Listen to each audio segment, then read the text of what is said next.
Ayan, hello, everyone. Everyone on the chat and everyone in FB. Welcome to Usapang Usapang training Training at at iba Iba pa. Pa. Oh, nawala ako. Yun. It's our 12th episode, and with me are our co-members of PSTD. So we have Jun Roy. Hello everyone, mga suki at mga katropang trainers. Jun Roy, OD Consulting Head of Nomura Research Institute, past president po ng PSTD, and currently serving as governance advisor. Yan, welcome po. Yeah. Thank you, Jun Roy. Ed, would you like to greet? Okay, magandang hapon po. Gabi na, alas 6 na. Magandang gabi po mga katropang trainers. Nandito na naman tayo. Pang 12 na nating episode. Parang kailan lang nagsimula tayo. Edwin Ebreo po from Executive at member po ng PSTD Board of Trustees. Yes, and with us also is the beautiful AM. Magandang gabi, mga katropang trainer, mga suki talaga kasi very familiar all the names in the room with us tonight. Si AM Villaluz po, part ng Vista Print Manila and PSTD Board of Trustees this year. Thank you, Pearl. Yes, thank you everyone. And of course, I am Pearl Martinez. I am the Global L&D Manager for SJS and current chair for the membership committee. Just because membership committee, pinapaalala ko lang, pag may kilala kayo na gusto mag-member, invite nyo na dahil sa ating goal of Road to 1K. Yan. So, before we start off on our topic for today, we'd like to have AM discuss Balitang PSTD. Yes. I hope na-view niyo yung mga videos kanina sa waiting room. May additional tayo mga current balita. Ayan. Anda rin na yan. So, kakatapos lang, designing interactive e-learning using articulate storyline. But, 2 upcoming programs po. Sakto as we go through the ADI series, no, dito sa Usapang Training. Measuring the value of learning, bukas na, starting tomorrow. Ayan, with the amazing Alexander Kibanov, si Sir Den will be the facilitator. And sa June, managing the learning and development function. Ayan, register na po tayo. Siyempre, mas maganda yung member rates. Ayan. Great news. We are looking for, the most amazing talents, learning professionals and organizations. In-extend natin ang time para mag-nominate or mag-apply or mag-send ng ating forms and documents. Extended po to May 30 ang Gawad Maestro Awards application. So please apply, please nominate. Go to the website for more details. Sa May 30 rin, daming ganap this May. 3rd Talent Development Summit sa Discovery Primea. I think we already have a lot of registrants. Ayan, kita-kits tayo dyan. And napaka-exciting. And I know Ed has been busy trying to drum up more merchant partners. We already have a lot of merchant partners po sa PSTD. Pero marami pa ang parating na exciting partners. Ayan. Hindi lang po mga training partners. We have marami pang ibang businesses. Ayan. So sulit na sulit po talagang mag-member para ma-avail nyo yung benefits nito. National Convention, Breakthrough, still on super early bird rates until May 15. Ayan, sa Boracay. See you there, mga katropa. Have you taken the free online course on training essentials? Kung hindi pa, join nyo na yung almost 600 enrolled. If you're a member, you get the 7 modules for free. 2,800 lang po individual membership. The course is 3,000. Doon pa lang sulit na po. Ayan. And of course, konting tumbling na lang, mga 5 cartwheel na lang, maglo-launch ang ating shared resources sa PSTD website. Nakita nyo lahat ng categories na yan. You will get a lot of resources from different institutions and tools and templates din na pwede nyo gamitin as inspiration for your own teams and businesses. Ayan, salamat. tight-knit. Yeah. Napaka-exciting ng ating PSTD for this year. So nakikita nyo naman, every month may bago. Yung mga resources na yan, napakabago niyan, mainit-init pa. At ilo-launch na yan ni Ed Ebreo. Makikita nyo, lalo na kung beginner trainer kayo, this is really a valuable resource and talagang masusulit yung inyong membership sa PSTD. So, of course, we also have our YouTube channel. Dito ina-upload yung Usapang training, diba? Kaya yung mga nasa Facebook, please go to our YouTube channel and ano yun, like, subscribe. Yes, Diba? follow, ganyan. May ganun na tayo. And of course, we have here ang bagong dating, Louie. Hello! Ganyan pag naghahanap pa ng link no? Bago mag-start. I'm happy to be here sa episode 12. Okay. All right. So let's start it off. Our topic for today is very interesting. Well, it's also part of our series on ADI, and we're now at the point of talking about facilitation or facilitating the learning process. So siguro, let's start off the discussion by asking, I'd like to ask each one of you, ano ba ang difference ng facilitation doon sa ibang learning methodologies na ginagamit natin sa training? So anybody can just speak up. Okay, ako na mauna. Sige, lagi si Ed. Hindi masyadong ano, no? Marami kasi tayo Excuse me po. Marami kasi tayong nile-label na training na hindi training, no? A seminar, for example, is a learning event. It's a learning event. It's something that you get information from. Pero it's not necessarily a training. Kasi when you facilitate learner or you facilitate the training, you're guiding the learning process of the learners. So alam mo if the learners are learning. So pag sinabi mong facilitation of learning, as the learning event progresses, meron ka nakukuhang feedback if the learners are learning. In a seminar, you stand in front, you share what you know about the subject matter, you're able to probably at best make people react, no? Clap their hands. Pag sinabi mong tapikin yung katabi, tinapik nila yung katabi, no? Sinabing ang gwapo mo, yung mga ganon. But it's still not learning. It's not facilitating learning unless you know that your learners are progressing towards the realization of the learning objectives. Yun ang tingin kong pagkakaiba ng facilitating learning or facilitating training over other modes of learning methodologies. How about the others? Yun, malalim ang iniisip. Jun. Simplihan natin, no? Facilitate, no? So ibig sabihin, ang primary na ginagawa mo it's hindi ikaw yung nagbibigay o nagsusubo ng learning na ito yung dapat nating matutunan dito. This is what you can learn here, no? Instead, as a facilitator, ang primary weapon mo or primary tool is your questions, no?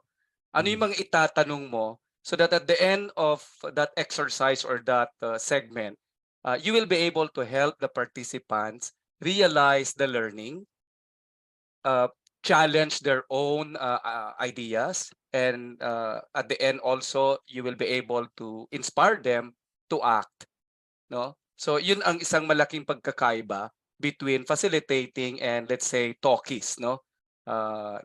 Na klase ng training like what Edwin mentioned a while ago. Yep.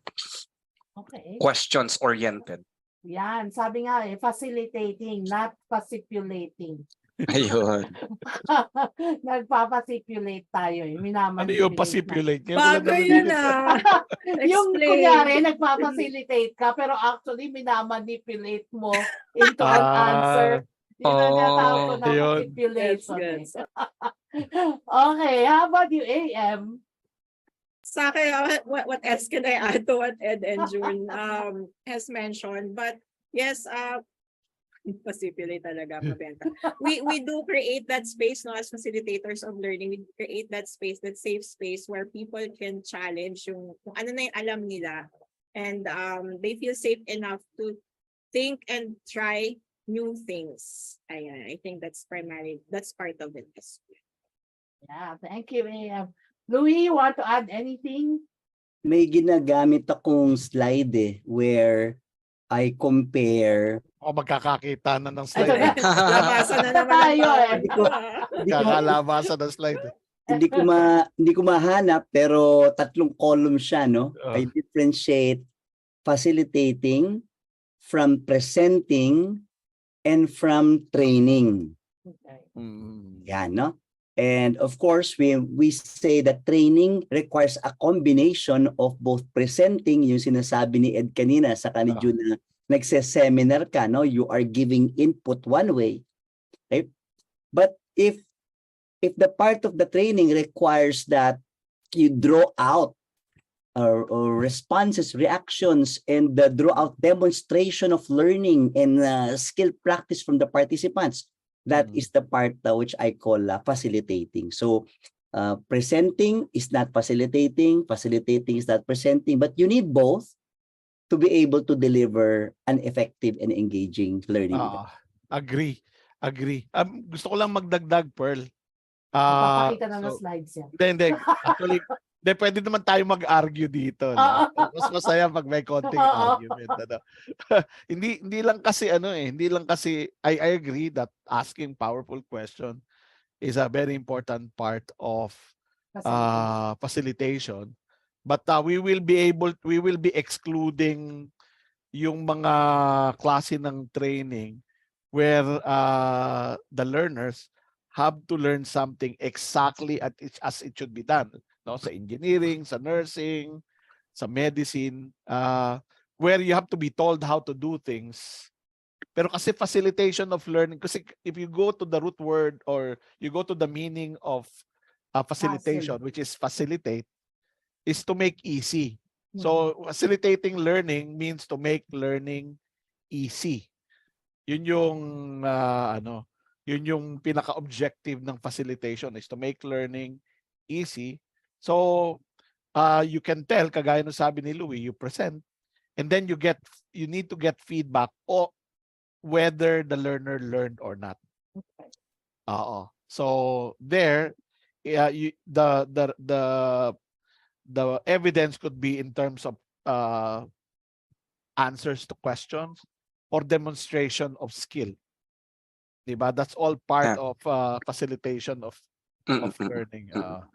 So basically, ang tingin ko no, yung facilitation, it actually is hinged on the fact yung ginagamit natin na yung pedagogy of our learners.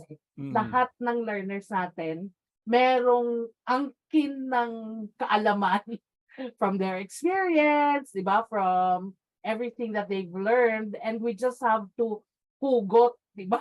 Yung taga-hugot ng learning na yon, di ba? Okay.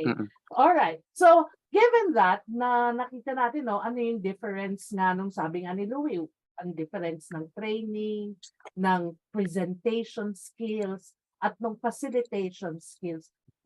So, given that medyo malaki yung facilitation skills, ano yung exact maybe skills, competencies that a facilitator should have based on your experience? Ayan, maglilista tayo.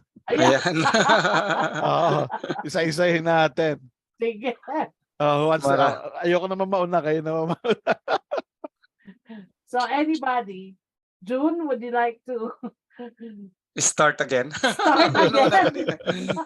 Yeah, so sige, isa-isahin natin. So I mentioned before yung asking questions, di ba? right? So that's one. The other is listening. Mga basic skills muna. Marami pa, but I let the others also. But I'd like to emphasize the idea, the importance of listening. Kasi during the design stage, you have actually process questions, di ba? Mayroon na. Pero ang problema doon, hindi yun kompleto. May mga branch questions eh. So pag nagtanong ka at kung ano man yung response ng audience, you have to ask follow-up questions or clarificatory questions, questions that would either validate or what. Hindi mo yun maikakahon, hindi mo yun mai-script lahat, no? Because that depends on what answers you get, no? So you can only determine that properly if you are listening. Hindi mo inuunahan yung participants, no? So kaya nga ang isang style doon, it's before you actually dish out your answer, this is what I understood as your question, Pearl.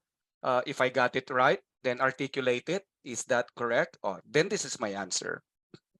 So yun ba, Jun, tanong ko, yung ganong tanong na sinabi mo, okay, so this is what I got from your answer. Ito ba yung ibig sabihin nun? Yung mga ganong very short questions, is that already facilitation? Yun yung tanong ko. It's part of facilitating. Okay. It's part of the entire process. Kasi kung susundan natin yung sinabi ni Ed, the entire process of facilitation is to make it easy and enable the participants go from point A to point B. Point B is when he learned something and commits to that learning. So may mga stages doon. And definitely, asking questions and listening is an important part of that process. So before we proceed to the skills, no, ang tanong ko kasi, parang when you're training, when does presentation skills begin and end, and where does facilitation begin and end in the duration of your training? Ayan, kay Louie yan. The master facilitator and presenter at the same time. No other than.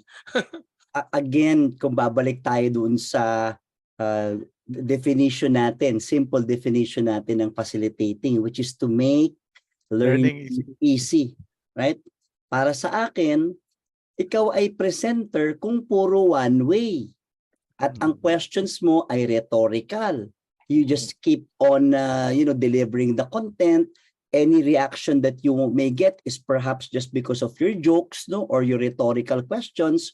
But if you start throwing serious questions and you demand answers, and the questions are really thought-provoking, enable the audience to gain new insights, no? Para sa akin, doon nagsisimula ang facilitating, Pearl. Okay. So with that, anong skills yung kailangan mo? Aside from may binanggit na ni Jun Roy, no, yung asking powerful questions, ganyan. So any other skills that you think a facilitator should be? Ito na, tinype ko na sa chat room. Wow. Ipo-press ko na yung enter. Di ba? Okay? At alam mo, dahil sa mga na-observe kong magagaling na facilitators of learning, meron akong nilista na 8 sub-skills in facilitating. And this applies whether you are, you're facilitating a meeting or facilitating learning experiences. Unang-una dyan yung building rapport. Kasi para makapagtanong ka at makapag-generate ka ng participation, there should be some level of likability or relatability. Di ba? Hindi sasagot yung mga tao, I know that, you can all relate. Nagtanong ka, tas awkward silence, di ba? Okay. Ibig sabihin, maraming mga trainers nang naka-experience niyan. Ibig sabihin, hindi ka pa nakakonect, hindi ka pa nakarapport. Or it could also be a function of the questions, no? Maybe you ask questions too early in the game, di ba? Sino ba itong nagtatanong na to? Will I be psychologically safe in sharing my answers? Yep. Susunod yung goal sa agenda setting. Kaya kapag nagpa-facilitate ka naman ng learning methods, kailangan malinaw yung goal ng activity, agenda ng discussion, or mechanics ng mga role play or simulations. Tapos may probing ka, sabi ni Jun, listening. Dapat marunong ka ding mag-respond to the questions, summarizing and gaining agreement so you can move forward to the next activity And of course, ability to manage questions that the activity or the learning experience may generate. Parang sinamarize. Tapos na Oo. tayo, sinamarize. Ay, may gusto ko idagdag. Sige, Huwag sige, ganun. dagdag. Yan ang mga gusto ko, yung mga dagdag. Oh. Ayan. Hindi, tinatype ko na pero huwag kang ganyan, Louie. Meron Oh, din ako. Pandami. Cheers, cheers. Cheers. Okay. Hindi, because I ran the facilitation skills certification training. Maganda na na-breakdown ni Louie. Yung last part nun, kasi meron na tayo ngayong level 1 at level 2 certification. Sa level 1 certification, kailangan pasahan mo yung yung completion exam. That will include submission of a video of you facilitating a learning session. So, among the criteria for passing are 4 facilitation skills. Actually, yung iba dito na breakdown ni Louie. Gusto ko lang So, attending, ayun, sinabi ni Evie, attending is very important. That's your platform skills, your presence, your rapport, your connection with the learners, your ability, kung ito ay face-to-face training, your ability to to use the stage so that the learners will feel your presence. That's attending, no?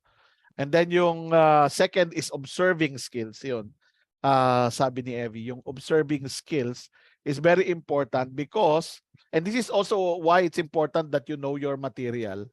Kasi hindi mo magagawa yung observing skill kung tinatanong mo pa yung sarili mo kung ano yung susunod mong sasabihin.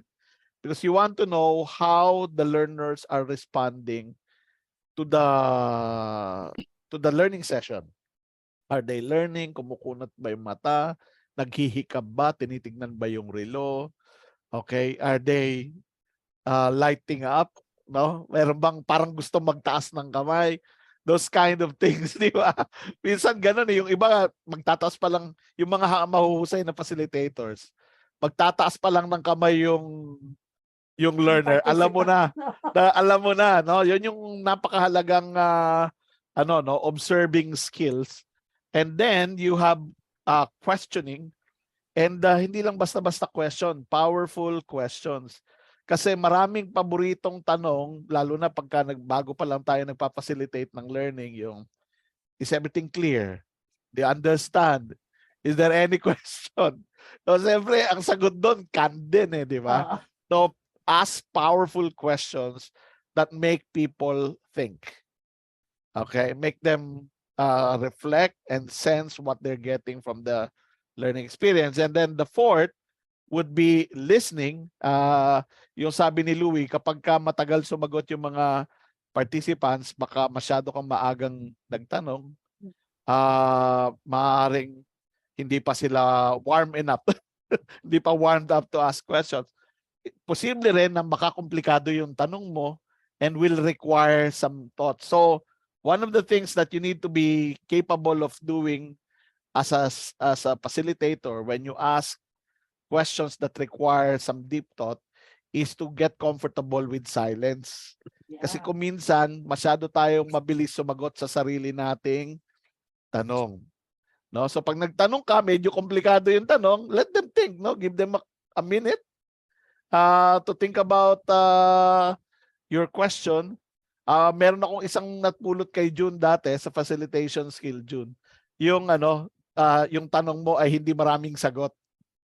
Make sure na yung isa lang yung tanong, sakit ko yan nung araw, mga sa isang tanong, 3 actually yung tanong. No? So, dapat isa lang yung tanong. So what I try to do, kapag na-realize kong komplikado yung tanong ko, nire-rephrase ko. So that's easier to answer. But still, some people will take a while to answer. Pero kapag mga 3 araw na, hindi pa sumasagot, sagutin mo na yung sarili mo. But yan, be comfortable with silence. Yeah. And then paraphrasing is important. That's your way of giving feedback that you got you got the answer. It's also your way of validating if you understood the answer clearly. So yon. Correct. May matadagdag ako. Ayan. Dagdagan Madami. natin, no? Sige, Louie. Tama yung sinabi ni Ed, no? So ako ang isang tekniko diyan, nagbato ko ng tanong, tapos hindi masagot, pag Filipino audience, alam mo na, may mga introverts or ang Pilipino hindi masyadong courageous to express their opinions in a big group, Hindi especially bibo in a bigger class. So, magiging flexible ako and I will just say, okay, let's form pairs or face your partner. Yes. Okay, face trios, and I'd like you to spend 2 minutes, no, 3 minutes discussing this. Ang dami-daming sinasabi kapag small group or dyad trio discussion, di ba? So that's also tama yung observing skills mo na, oops, ayaw nila, hindi pa ready for a bigger group. So we can shift. No, the flexibility of the facilitator is to shift. Talk to your partner, to your Yeah. seatmate. I agree. AM, you'd like to add anything? Especially AM, siguro tanong ko sa iyo, no? You've had experience also facilitating in a virtual environment. Anong skills yung madadagdag Mas matagal ang mo? waiting time dyan. Oo. Actually, kailangan mo ng matinding pasensya at saka what you call this, it shift mo talaga yung, kasi when you're face to face, right? Sabi ko nga, one of my biggest challenges, hybrid or pag face to face, kita mo kagad yung sasabi ni Ed if you're observing. Pero paano pag off yung camera, anong gagawin mo? So, talagang kailangan continuously engaging them using whatever tools you have. Ayun kasi si Louie mahilig magtanong ng one word yung isasagot or mag-type kayo ng something just to make sure people are still active. Definitely ngayon, there are new and more skills required from us. Nag-type din ako sa chat, you should be comfortable with opposing points of view when you're facilitating learning, diba? Kasi that's a powerful way to learn also as you're processing these different points of view. But you rarely see that happen or allow that to happen. Let it. Hayaan mo lang, right? Correct. Paano yung kino-correct ka? Yan, meron lang sharing of slides. Ayan, tahimik lang si Jun, pero maghahanap pala Ay, ng na-share? Agree ako dun sa pause. I think that's one of the most important skills na kailangan talagang matutunan. It's really the pause and waiting for your participants to process their thinking. Kaya nga sabi niya, lagi ko tinuturo sa mga facilitators wait yung acronym. Anong ibig sabihin ng wait? Why am I talking? Diba? Pag-isipin mo muna. Mag-wait ka muna. Okay, sige, June, ano tong sinishare natin? Hindi, kwento lang ito, pero maiksi lang. AM, ikaw ba yung design partner ko in 2020 or was it si Rina on virtual facilitation? Design ako. Di ba? So, in 2020, we designed sa PSTD yung virtual facilitation masterclass, which would become the backbone of the virtual facilitation or facilitation certification. So, baka may mapudot lang tayo, no? Whether virtual or not. So certain things like nasabi na, no, establishing an impactful start, whether this is classroom or face-to-face, importante. And managing issues, which starts with identifying issues, whether that is technical, non-technical, or issues in terms of engagement of the participants, their silence. How do you manage that, no? So napaka-importante. Maintaining engagement, no? Sinabi na ni Louie yan. Presentation, pinag-usapan na natin kanina. Facilitating virtual learning activities. So ito yung part ng design. So how do you now deliver that? Kasi sa design, sinabi doon kung ano yung ipapa-activity mo, ano yung mga process questions mo, but it's entirely different when you actually execute that, no? Hindi porket naka-design, may kodigo ka, may script, you can actually get away with it easily, no? In terms of experience. And then how do you cap the session with a powerful impact, no? So yun yung certain skill set na pwede nating mapulot. Yun muna. Itong execute part. Jun, magre-react lang ako dun sa... Kasi kanina may tanong si Pearl about yung when does, ano nga yun, Pearl? When does yung presentation... where does presentation skills begin and end? And where does facilitation skills... where does that line, yung maliit na margin na yun? Yeah, pag tinignan natin yung shinare ni Jun dito, you'll see that they're interweaved. They don't start and end. mula sa umpisa hanggang doon sa dulo, naka-interweave. Kasi Right. halimbawa, you're facilitating a learning conversation at you're trying to generate ideas from the participants. I-synchronize mo yun sa bandang Yep. dulo, di ba? I-synthesize mo yun. And that will require presentation skill. So, yeah. di Go ba? on. They're Tama. intertwined, Uh-uh. the presentation and facilitation skills. Although typical, if you look at this model, establishing an impactful start, you use more your presentation, no? Skills more than anything else. Then of course, pwede mong sundan kagad yun ng facilitative questions, no? And then sa dulo, even sa experiential learning model, di ba there is a thing called synthesis?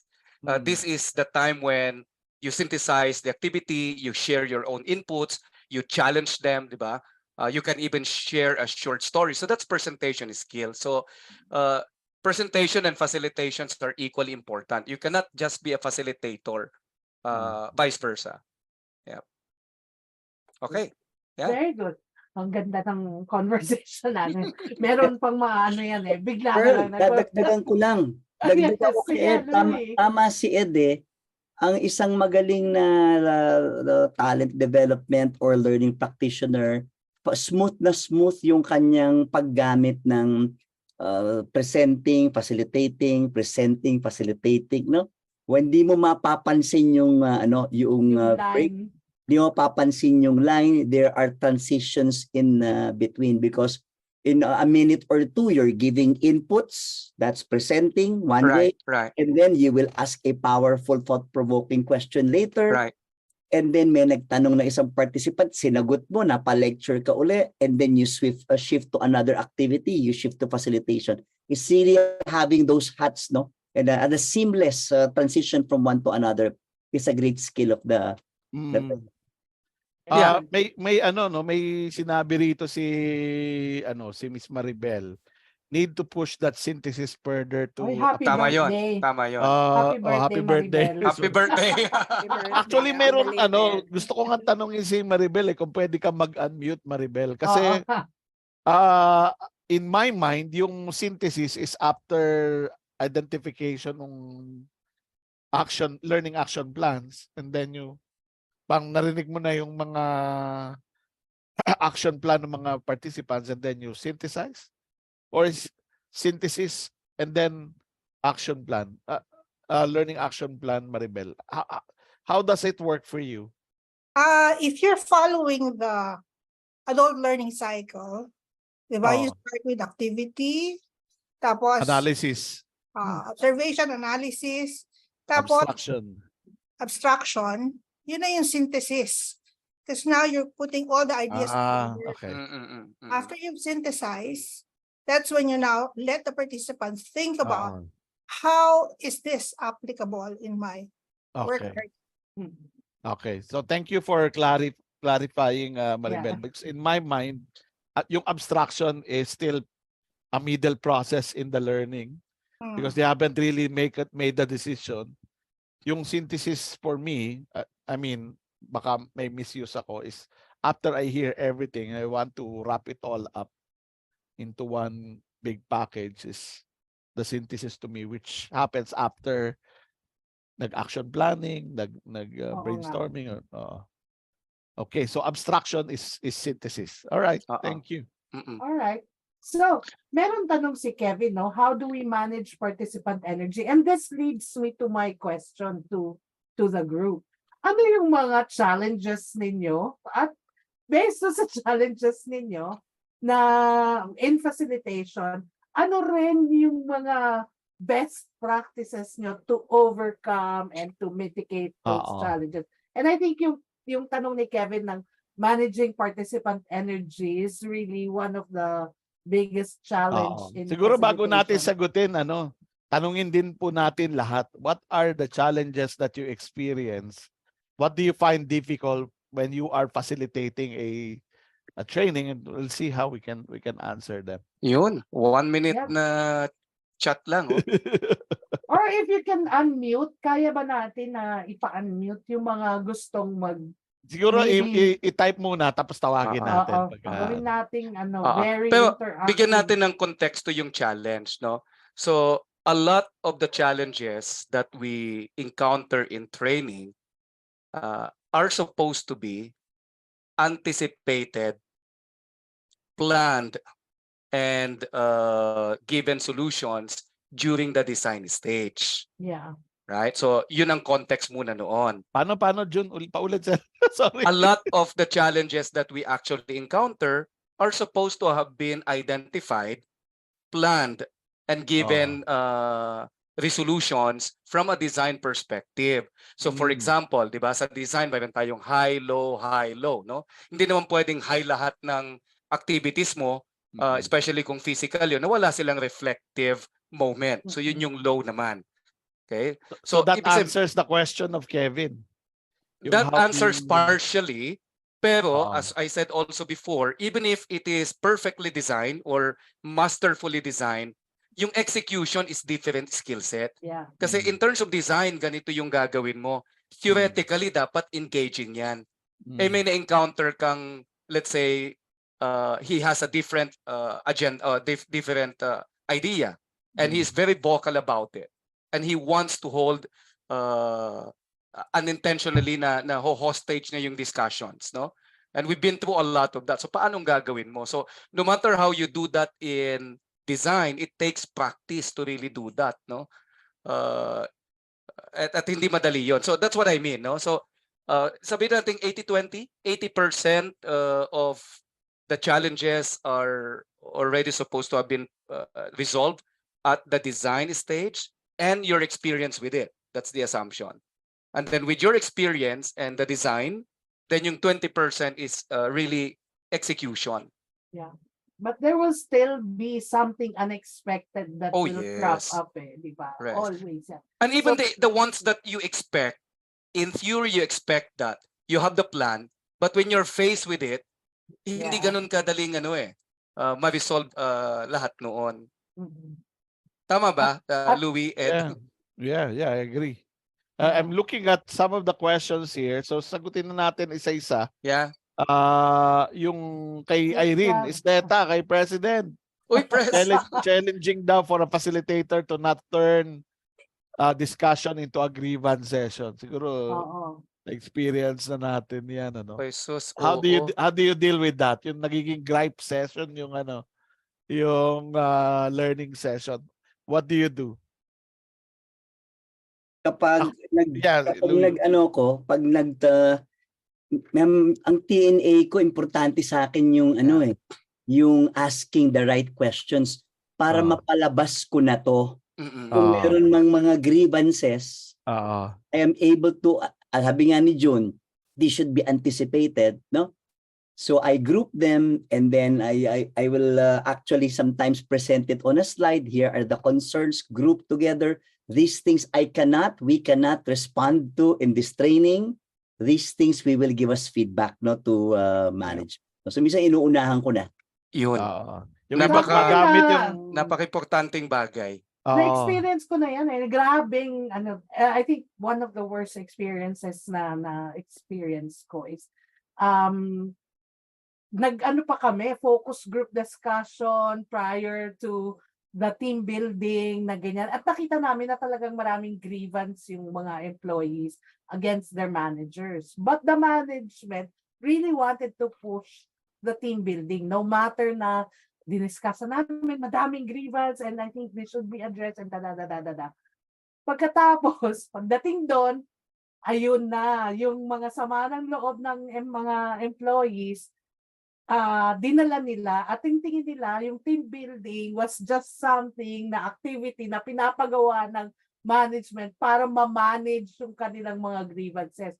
At talagang yung iba tinalikuran nung simula pa lang, pag-start pa lang ng nakatalikod, merong nagbukas ng dyaryo. Yan ang isa sa talagang mega to the max yung aming mga participants. And we didn't anticipate na ganun ka grabe yung I think isa sa pinakamahirap yan, di ba, Pearl? Saka si Louie, alam ko sanay na sanay tayo diyan, no? When we travel into the provinces, when we were sales trainers, Louie was with Philam at that time. Tama ba, Louie? Tama. Ako naman sa pet plants. This is 1994 onwards. So, ikaw ang head office eh. Lahat ng sama ng loob nila, sa'yo talaga ibabato. And you are all alone there. Wala yung head ng HR, wala yung execom. You are the representation of head office. And the ones who are speaking are the most powerful persons in the organization, simply because these are the top sales agents. They command not just respect but attention of the president. And they have direct line with the president. Alam mo yan, Ed, no? Pagdating sa pet plants, they can talk directly to the president. And there you are at the center. So we learn our lesson the hard way. So here are tips. One, tama yung sinabi ni Louie, anticipate mo na. So part of the planning is talking to the one organizing, ano ba yung mga hinaing nila dyan. So you can do that by TNA, pero alam mo naman natin hindi lahat yan ilalabas sa TNA. So a deep conversation with the one who is organizing, it would mean well. If it is a client, we usually do that. So alam ni Ed at alam ni Louie yan, no? And then second, it's during the expectation setting, yung walang kamatayang parking lot issues, old but very, very effective. So if you set the parking lot issues na there might be concerns, very important, but it may not be related to topic, then importante yun. Or yung expectation setting in terms of being mindful also of the other participants, no? And then third, when you are there in the middle of that, then that's where your facilitation skills would come in. So doon papasok yung valuing that, because you cannot devalue that question from the participants or complaint, but then rechanneling it, and then after that, really sitting down with the person. Ako, ang ginagawa ko noon, I spend time na makausap sila after. AM, what's your experience naman with very difficult participants? Siguro sa akin yung most difficult na will be parang in terms of leadership, no? Kasi leadership training siya, tapos yung sinishare nila na kung ano yung ginagawa nila is medyo paliwas sa tinuturo. So kunwari in terms of recognition, then yung ayaw nila ng difficult conversation. So i-reward nila lahat, i-recognize daw nila yung buong team para mahihiya daw yung dalawang hindi nagpo-perform. Sabi ko, di sila mahihiya. Kasi ni-reward mo sila, ni-recognize mo. So gano'n, no? May mga ganong, or magbi-bring up nga sila ng HR grievances. They'll talk about, they can ask their team members to do anything because ang baba ng sahod. Yung mga things na wala naman talaga sa control mo or ng learning mo. So yes, acknowledgement is really important, no? Hindi natin dinidismiss yun. But also, I like to really make it clear that what the learning will address. Or you ask, no? What have you done? Like if they really won't let it go, what have you done?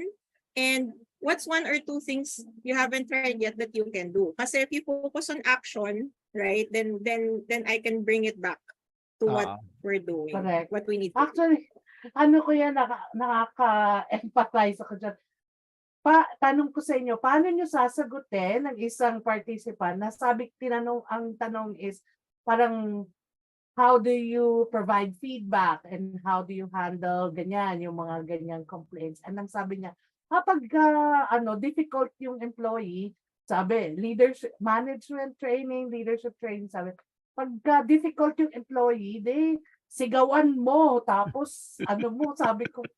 So, tinanong ko bakit ganon yung tingin nyo? Di ba ganon yung ginagawa ng mga managers dito? Paano nyo sasagutin? Ako meron ako dyan. Okay. Paborito ko yan. Kasi I ran a lot of leadership workshops. And na-notice ko in the past na yung mga side comments na dapat yung boss natin ang nandito. Ganon. And, dapat yung boss ko yung maatin. O kaya paano kung yung boss ko hindi ginagawa yan? Correct. Anong gagawin ko? Di ba? Model the way. So yun yung So I at the start of learning from that, lagi ko yung sa setting of learning rules of engagement. When I talk about reflection, no? So the way you learn is through reflection on how these lessons apply to you. So there is a right way and wrong way of reflecting. Yung right way of reflecting is you ask yourself, how does this apply to me? Yung wrong way is, yung boss ko hindi ganyan. O, yung boss ko dapat matutunan yan. And sinasabi ko sa kanila, I do not disagree with you. Maybe you're right. But whenever you do that, the learning bounces off because you're pointing at someone else. You forget about the reason why you're here. It's for you to learn, no? So kung sa tingin mo merong matinding need yung boss to attend this training, make a recommendation on the evaluation, for the boss to attend the training, and then set that aside and focus on yourself. Yun yung sinasabi ko. And every time I hear it, kasi naririnig ko pa rin, sasabihin ko, ano usapan natin? Diba? Oo nga, sir. Dapat wag muna yung iba. Ganun yung ginagawa ko. Ayan, may sinulat si Louie dito. Louie, you'd like to elaborate? Oo, kasi nga sanay na tayo dito, kaya uunahan na natin, di ba? Meron akong slide na powerful yung image, full bridge, tapos yung finger nakaturo sa participant, no? You are the primary beneficiary of this training, no? Tapos lagi ko sinasabi na, of course, your concerns with management, with the company may be valid. Yes, but this is not the right venue to address that, di ba? I will, write some post-workshop recommendations, and if they are my audience, iba ang message ko. Nagkataon na kayo ang audience ko dito sa training na to. So, that's my approach. But I also take note of them kasi, importanteng input yun eh. Oo, lalo diba? sa training report. Or if you can see the chat of Miss Evie, di ba? There are times na yung grievance is directly related to the topic. Directly related to the topic. And you find it makes sense, di ba? So, paano yun pag ganun ang situation? Ibinato no? Kailangan sagutin, Jun. Pag directly related, dapat sagutin mo. dapat sagutin natin. Sasagutin. Kaya importante talaga na ready ka doon sa mga yon, yung mga eventualities. Pero maiba ako kasi para hindi lang tayo ma-stuck. Meron kasing ditong related na mga magka-related na tanong, like yung level of comprehension ng mga participants at saka yung inactive na learning participants. So anong may papayo natin? Sa akin ang kuwan ko doon is that could have been identified during the TNA, but addressed at the design stage such that your activities and the manner by which you facilitate will be in line with the level of maturity, level of attitude, level of comprehension of the participants. So hindi yun dapat lumitaw during the actual facilitation na ito pala yung level of comprehension nila. And then that's where the time you can make adjustments. If you are highly experienced, you can do that, no? But you should not. It should not happen. There's a surprise. Dapat na plano na yon, nagkaroon na ng alignment. So even yung kanina, so what Ed and Louie mentioned and Pearl are all important during the training, no? When you are there in the middle. But a part of it, 80-20 rule is. Like what we do, no, and we are not alone here sa NRI when we do this, no. Even DDI does this, no. Involving the managers of the participants is really important. So kami pag nag-kick off, there is two types of kick off. Kick off with the participants themselves, especially kung leadership ito, and then the kick off with those they're reporting with. Yep. So dalawa yung expectations. At alam ng participants yun na may ganung kick off. Yeah. Diba? So hindi nila sasabihin dapat sila alam din nila. Alam nila. But June, you mentioned that this should have been addressed in the design stage.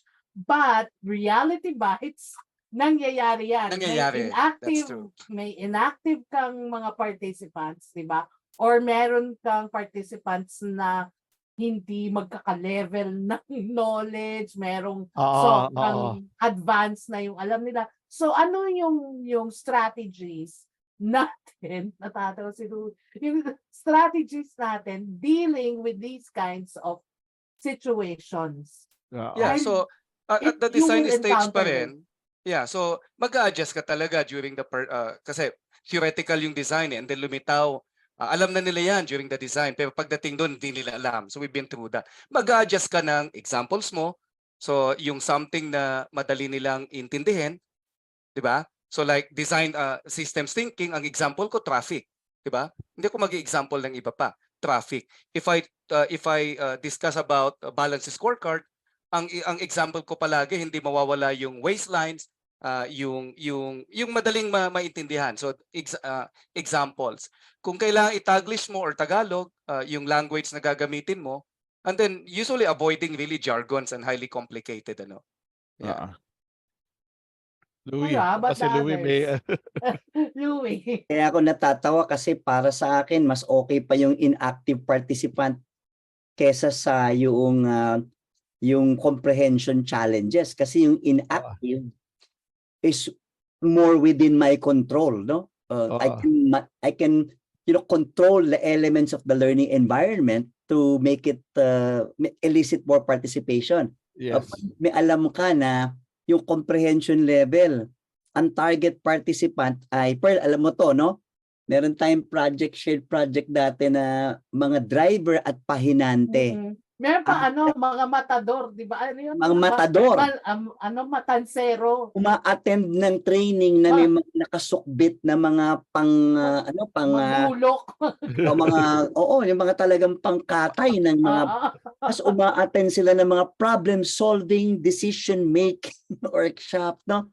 Or anything na conceptual. So knowing your audience, talagang there's a comprehension challenge if there's a gap between the audience and the material.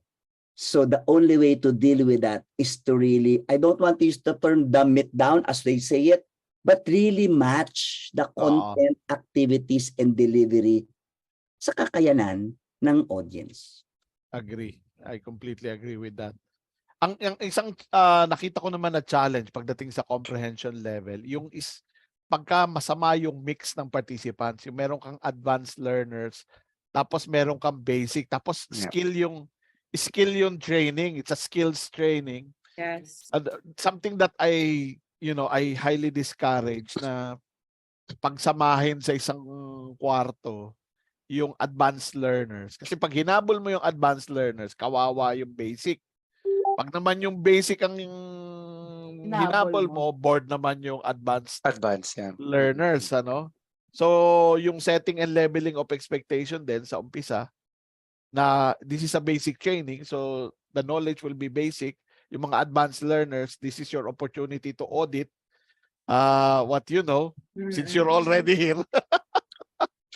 An opportunity to audit, pero hindi tayo pupunta sa advanced. Yun yung sinasabi ko. If it's a basic training. If it's advanced, don't go here sa training na to kung kulang ka pa sa basic. Diba?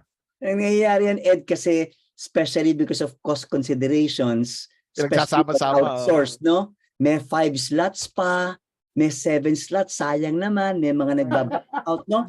So gusto nilang ipunuin yun sa mga gusto nilang mag-benefit ng training. May makakarinig ka sa evaluation, may mababasa ka yung advanced, they find the topic basic. Yun namang entry level, they find the discussion of delivery intermediate. Si Evie yata has she's raising her hand. Can we give her the ability to unmute? Ayan, nag-unmute na si Evie. Sorry ang hirap mag-type. Yes ko yan eh. Pa-open ka ng cam siguro, Evie. Wag na, hindi ako face ready. Okay. Yeah, I just want to say something about having participants who are active and inactive. Is that okay? I'm not veering away from the topic, no? Sorry, June, beg to disagree that that in the design we can anticipate that we can't. we cannot control, despite the fact that we are very expert facilitators and we have studied the profile of our participants. Once they're in the classroom, we cannot anticipate who the silent people are and who are the Bibo type. There are a lot of participants na Bibo, but it's so sweeping to judge or even conclude that the inactive or the silent ones are not good participants or poor learners. They're just like silent. But the challenge is, how do we make them speak up more than what the others are doing? I love people who can speak up because they enliven the session. They make the discussion lively, and we like that because it keeps the discussion rolling. But we often see people who are just silent, but perhaps they're just listeners. So what I do is I don't judge them as, kayos naman to mga to, hindi nagsasalita.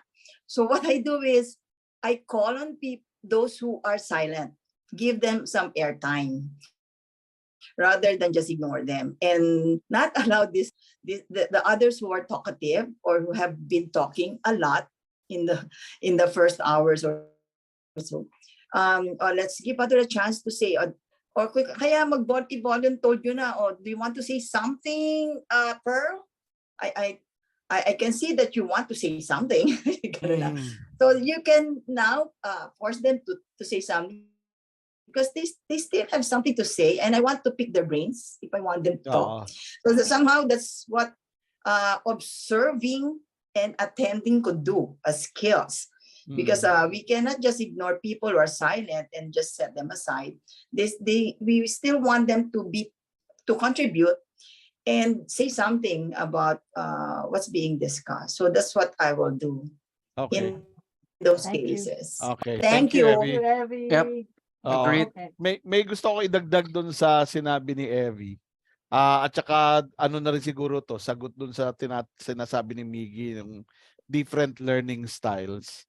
I think in the past we've talked about some of the about learning styles. Actually, yung learning behaviors then. Some people are outspoken, others are shy, no? And tinitignan ko rin yung mga participants, tinitignan ko if they are uncomfortable speaking in front of others. May mga ganun eh. And then when you, like, as much as possible, iniiwasan ko yung, pinipilit yung participant na sumagot. Because I don't want to put them in an awkward situation. What I try to do is incorporate activities in the training that helps me assess if the silent learners are actually learning. Pwede naman. Pwede mo silang hindi i-put in the spot, pero makikita mo, for example, if I ask about SMART objectives, I ask them to write SMART objectives. Hindi siguro siya nagtataas ng kamay about SMART objectives, pero nakagawa siya ng SMART objectives. Natuto siya. Diba? So, kailangan din siguro na maging mindful tayo about how we're going to ask people to participate. Some people enjoy the limelight, speaking, sharing insights. Others are too shy to do that and will try to avoid it. Kaya very effective, Louie, yung one-on-one eh. Yung partner-partner, yung dyads and triads. So, kung meron namang mas vocal, masalita, pero pag inanalyze mo, let's be honest, no? Magaling lang magsalita, pero wala lang. Maraming sinabi, pero wala sinabi. Okay. Very interesting discussion. We are nearly at the end. Ito na naman, di ba? Kulang na may naman. Part 2 ito, may part 2. May part 2. We will be talking naman about the process ng facilitation. Tuturuan naman, pag-usapan natin, paano ba yung process, paano natin ginagawa yung actual facilitation. And I think that would be interesting also for those who are in this session, diba? At sana mag-imbita pa kayo ng iba na hindi yung magre-register lang tapos wala na. Natin makita. So, and also, as I've said, you can view us in Facebook and also view us in YouTube. Ed, in the last few minutes, maybe you'd like to discuss the merchant? Yan, binigyan kita ng airtime sa iyong Oo.